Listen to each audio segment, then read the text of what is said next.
नमस्कार मंडळी, राम राम. मी समृद्धी, दख्खन दाटून समृद्धी या युट्यूब चॅनलवरती तुमचं मनापासून स्वागत करते. तर आज आपण बघणार आहोत चिरमुरीचा चिवडा म्हणजे भडंग. तर हा अस्सल कोल्हापुरी पद्धतीचा बनवला जाणार आहे. तर हा बनवायला जितका सोपा आणि साधा आहे ना, तितकाच खायला खमंग, कुरकुरीत आणि लवकर फस्त होणारा पदार्थ आहे. तर हा नक्कीच तुम्हाला आवडेल. आम्ही कोल्हापुरी आहे, त्यामुळं आमच्या भागामध्ये आमची आई, आमच्या सासूबाई, आमची मावशी अशाच पद्धतीने हा चिवडा बनवतात. अगदी पारंपरिक पद्धतीचा हा चिवडा बनवून आपला तयार होणार आहे. तर व्हिडिओ शेवटपर्यंत बघा, स्किप न करता. आवडल्यास लाईक करा. चला तर मग किचन मध्ये. बघितलात किती छान दिसतोय हा चिवडा. हा आमच्या घरात नेहमी असतो. आमच्या घरात सगळ्यांना हा चिवडा खूप आवडतो. वर्षाचे 12ही महिने आमच्या घरात तयार करून बनवतो. त्याचीच मी आज रेसिपी तुम्हाला शेअर करते. तर याच्यासाठी घेतले आहेत मी अर्धा किलो चिरमुरे. याला कोण कोण कुरमुरे सुद्धा बोलतात, मुरमुरे बोलतात, आम्ही चिरमुरे बोलतो. तर इथं मी चिरमुरे घेतलेत अर्धा किलो. कढीपत्ता घेतलेला आहे, 5-6 काड्या घेतलेत, त्याचे पानं काढून घेतलेले आहेत. आणि एक मूठभर घेतलेले आहे कोथिंबीर. ते दोन्ही स्वच्छ धुवून घ्या. आणि 300 ग्रॅम घेतलेले आहेत भाजलेले शेंगदाणे. तर इथं मी 20-30 पाकळ्या घेतलेल्या आहेत लसणीच्या. त्याचा मस्तपैकी चिचून घ्या. एकही पाकळी बिना चिरता टाकू नका, कारण मग तेल उडू शकतं आणि आपल्या अंगावर सुद्धा येऊ शकतं. त्यामुळे प्रत्येक लसूण ही चिचूनच घ्या. तर आता घेऊया कढईमध्ये तेल. कढईमध्ये तेल घेते मी. अर्धा किलो चिरमुरीसाठी 10 ते 15 चमचे तेल घेते. म्हणजेच आपली एक साधारण वाटीभर तेल घ्यायचं आहे. तर त्याच्यामध्ये टाकूया 2 चमचे जिरं आणि त्याच्यामध्ये आता टाकूया 1 चमचा मोहरी. मस्त तडतडलेली आहे मोहरी, एकदम फोडणी मस्त बसणार. आता टाकूया आपण कढीपत्ता. कढीपत्ता थोडासा असा कुरकुरीत होईपर्यंत आपल्याला हलवायचा आहे. आणि जितका तुम्ही कढीपत्त्याचा फ्लेवर जास्त आवडत असेल तुम्हाला, तर तुम्ही ह्याच्यापेक्षा जास्त सुद्धा कढीपत्ता घालू शकता. तर त्याच्यानंतर टाकूया आपण लसूण.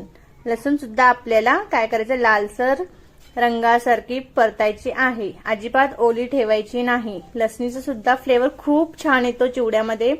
काही जण ह्याच्यामध्ये कांदा सुद्धा टाकतात, पण आम्ही कोल्हापुरी पद्धतीचा हा पारंपरिक बनवतोय चिवडा, तर त्याच्यामध्ये फक्त लसणीचीच फोडणी देऊया. तर मस्तपैकी आपण अशी कुरकुरीत लसूण भाजायची आहे. 2 ते 3 मिनिट हलवत भाजून घ्या, म्हणजे लसूण भाजून होईल. चिवड्यामध्ये महत्वाची हा वेळ फक्त लसूण भाजण्यासाठी लागतो, नाहीतर तुमचा 4 ते 5 मिनिटात चिवडा तयार होतो बनून. आता टाकूया कोथिंबीर. कोथिंबीर सुद्धा असं मस्त हलवून घेऊया. ती क्रिस्पी होऊन जाईल तेलामध्ये आणि त्याचा फ्लेवर सुद्धा खूप मस्त येतो. तुम्ही एकदा नक्की ट्राय करा कोथिंबीर टाकून. तर आता ह्याच्यामध्ये टाकूया 1 चमचा हळदीची पावडर आणि हिंग एक अर्धा चमचा टाकूया. आणि ते सुद्धा मस्तपैकी असं परतून घेऊया, जेणेकरून आपल्याला जो हिंग असतो तो मस्त फुलेल तेलामध्ये. त्याच्यामध्ये नंतर टाकूया चटणी. तुम्हाला जर जास्त तिखट हवा असेल तर तुम्ही तिखट करू शकता, पण मी तर अर्धा किलोसाठी 3 ते 4 चमचे लाल तिखट घातलेले आहे. तर तो माझा मसाला मिक्स केलेला आहे, जो आपण नेहमी सांबारसाठी वापरतो तो. त्याच्यानंतर टाकूया 2 चमचे मीठ. हे सुद्धा मस्तपैकी असं हलवून घेऊया खालतून वरपर्यंत. बघा रंग किती छान दिसतो की नाही. आता त्याच्यामध्येच टाकूया आपण भाजलेले शेंगदाणे. मी तर डाळी करून घेतलेले आहेत. तुम्हाला जर डाळी हव्या नको असतील तर तुम्ही अख्खे सुद्धा शेंगदाणे टाकू शकता. तर त्याच्यानंतर मी टाकते 1 चमचाभर साखर. तुम्ही पिठी साखर सुद्धा वापरू शकता. आणि आता टाकूया मस्तपैकी हा चिवडा मसाला. मी हाफ टाकलेला आहे, तर तो रामबंधू चिवडा मसाला आहे. तुम्ही कुठला सुद्धा बाजारातून घ्या चिवडा मसाला, तो टाकू शकता. आणि नाही वापरला तरी काहीही चवीत फरक नाही पडत.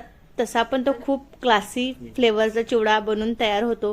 तर आता मसाला घातल्यानंतर एकदा 1-2 मिनिट हलवून घ्यायचा आहे. आणि मस्तपैकी चिरमुरीच्या भांड्यामध्ये, म्हणजेच मी टोपामध्ये घेतलेल्या चिरमुऱ्या, त्याच्यामध्ये तो ओतून घेऊया आणि मिक्स करायचं आहे. हळू करा, गरम असतं ते. आधी थोडंसं चमच्याने हलवून घ्या. नंतर मग आपण हाताने मिक्स करायचा आहे, जेणेकरून सगळीकडे आपलं चटणी मीठ हे लागलं जाईल. तर असं 1-2 ते 3 मिनिट चमच्याने हलवून घ्या. थोडंसं त्याची वाफ होऊन गेली की मध्ये थंड होऊन जाईल. मग हाताने मिक्स करा. बघा दिसायला खूप छान दिसतो. रंग बघा. आता मी ते बाउलमध्ये काढते. सगळ्यांना खूप आवडेल. आणि बघा किती सुरेख दिसतो नाही का. बघितलं मैत्रिणींनो, किती छान होतो हा चिवडा आणि खूप सोपा आहे. तुमचं साहित्य एकदा तयार असेल ना तर काही 5 ते 7 मिनिटात हा चिवडा बनवून तयार होतो आणि टेस्टला तर खूप अप्रतिम लागतो. तुम्ही नक्कीच ट्राय करा. उन्हाळ्याची सुट्टी चालू आहे, मुलांना काही ना काही लागतंच त्यांना तोंडामध्ये घालायला आणि आपल्याला सुद्धा. तर तुम्ही व्हिडिओ बघितल्याबद्दल थँक्यू. आणि असेच माझ्या व्हिडिओला लाईक करा, शेअर करा, कमेंट करा आणि सबस्क्राईब करायला विसरू नका. तोपर्यंत नमस्कार. अजून तुम्ही जर माझ्या चॅनलला सबस्क्राईब केलं नसेल, सबस्क्राईब करा, लाईक करा, शेअर करा. दख्खन थाट विथ समृद्धी.